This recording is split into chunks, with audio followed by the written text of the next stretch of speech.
সবাই ভিতরে যাবে না।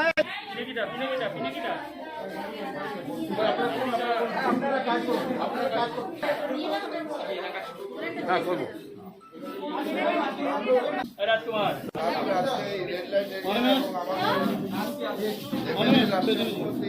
মহাশয় আমাদের অনেক দেব সাহেবের সাথে কথা বলে আমাদের এই আজকে ভ্যাকসিনেশনের ব্যবস্থা করেছে। আমাদের উপস্থিত যেহেতু সেকেন্ড ডোজে অনেকটাই ডিউ হয়ে যাচ্ছে, তো আমরা আশা করি আমরা আরও ভ্যাকসিন পাবো। কিন্তু ভ্যাকসিন পাওয়ার পরেও একটাই জাস্ট আনবো যে আমরা যেভাবেই আমাদের অ্যালার্টনেস লেভেলটা নিচে না যায়, আমরা কমপ্লেসেন্সি দিকে না যাই কি আমাদের কেস কমে গেছে তো ভাইরাস চলে গেছে। ভাইরাস কিন্তু কোথায় যায়নি, ভাইরাস আমাদের মধ্যেই আছে, এটা আমাদের উপরেই আছে। যতটা আমরা সেফটি নেব ততটা আমাদের কাছের লোকের সেফটি হোক। ভ্যাকসিনেশনের একটা স্পেশাল ক্যাম্প করা হচ্ছে। আমি ডিএম সাহেবকে, আমাদের এমএলএ সাহেবকে, আমাদের অ্যাডমিনিস্ট্রেটর, ডাইরেক্টর মিউনিসিপ্যালিটি সবাইকে ধন্যবাদ জানাবো।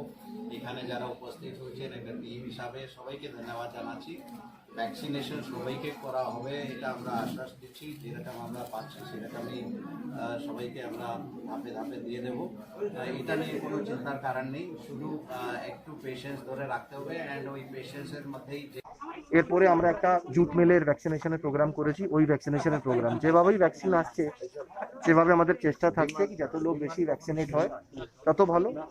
যত লোককে আমরা ফার্স্ট ডোজ কেন সেকেন্ড ডোজ ভ্যাকসিনেশন করতে পারি সেটা ভালো।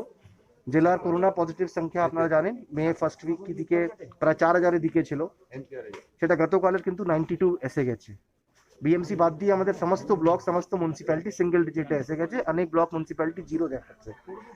প্রায় আমাদের 50 গ্রাম পঞ্চায়েতে একটাও কেস নেই।